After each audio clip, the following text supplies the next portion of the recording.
Joseph Vijay ஆகிய நான் இந்த வசனத்தை கேட்கறதுக்கு எனக்கு மிகவும் சந்தோஷமாக இருக்குமா நினைக்கிற நாளைக்கு இலங்கையிலிருந்து இன்று வரைக்கும் எங்களுடைய அண்ணன் என்னுடைய சொந்த அண்ணன் மாதிரி பார்க்கக்கூடிய என்னுடைய அண்ணன் திரு ஜோசப் விஜய் அவர்கள் நாளைய தினம் தமிழ்நாட்டின் வரலாறு காணாத ஒரு வெற்றியோட எம்ஜிஆருக்கு அடுத்தபடியாக எம்ஜிஆருக்கு ஒரு தடவை மேல போய் என்னுடைய அண்ணன் விஜய் அவர்கள் நாளை தமிழ்நாட்டினுடைய முதலமைச்சராக பதவியேற்கின்றதை என்னுடைய இரண்டு கண்களாலை ஒரு தடவை குட்டிமணியும் தங்கத்துறையும் வெளிக்கடை சிறைச்சாலையின் போது கொல்லப்படுகின்ற போது கடைசி நிமிடங்களிலே கேட்டார்கள், உங்களுக்கு என்ன ஆசைப்படுகிறீர்கள் என்று.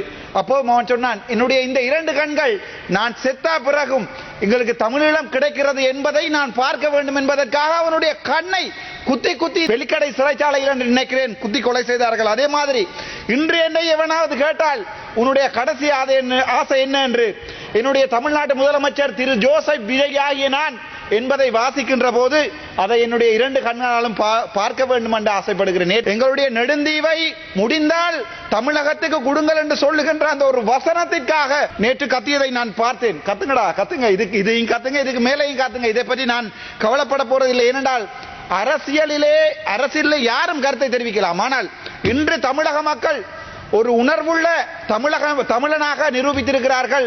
காலங்காலமாக ஊழல் செய்தவர்களை வீட்டை அனுப்ப வேண்டும் என்கிற ஒரே ஒரு நோக்கத்துக்காக, அது அதிமுக இருக்கலாம், திமுக இருக்கலாம், அல்லது திரள் நிதி என்று சொல்லிக்கொண்டு எங்களுடைய புலம்பெயர்ந்த மக்களுடைய பணத்திலே தன்னுடைய பிள்ளையையும் கொண்டு அமெரிக்காவிலே படிப்பித்த சீமானன் இவர்கள் வடிவாக படித்திருக்கார்.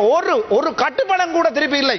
இதுல இருந்து இந்த போலி தமிழ் தேசியம் கதைக்கின்ற சிறிதரனாக இருக்கட்டும், இதுல பக்கத்தில் இருக்கிற போலி தமிழ் தேசியம் கதைக்கின்ற கஜேந்திரகுமாரா இருக்கட்டும், அங்கால் இருக்கிற செல்வம் மடக்கரனாக இருக்கட்டும், இந்த தமிழரசு கட்சிக்காரராக இருக்கட்டும், இவங்களுக்கு மிக தெளிவாக இந்த தமிழக தேர்தல் ஒரு பாடம் ஒன்றை சொல்லி சென்றிருக்கிறது. வடக்கு மாநிலத்திலே எத்தனையோ தீவுகள் இருக்கிறது. நெடுந்தீவுக்கு அண்மை தினம் போனேன்.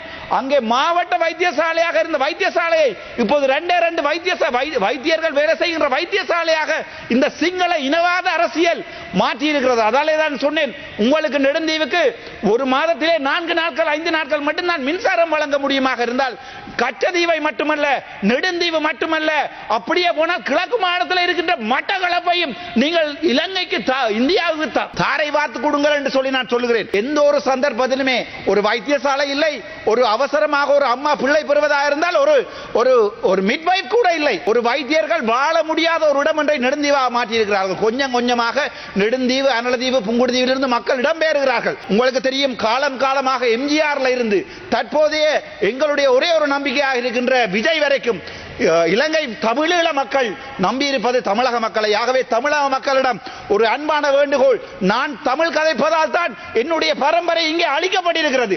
நான் கதைப்பது இந்த சிங்கள குகையிலே ஒரு தமிழ் கதைக்கின்ற ஒரு புலியாக கதைப்பதால் தான் என்னுடைய இனம் இன்று வரை பிறக்காத பிள்ளையை கூட தயார் போட்டு வைத்திருக்கிறார்கள். ஆகவே எங்களுக்கு இருக்கிற கடைசி நம்பிக்கை எங்களுடைய முதலமைச்சர் விஜய் என்பதை இன்றைக்கு சொல்லிக் கொள்கிறேன்.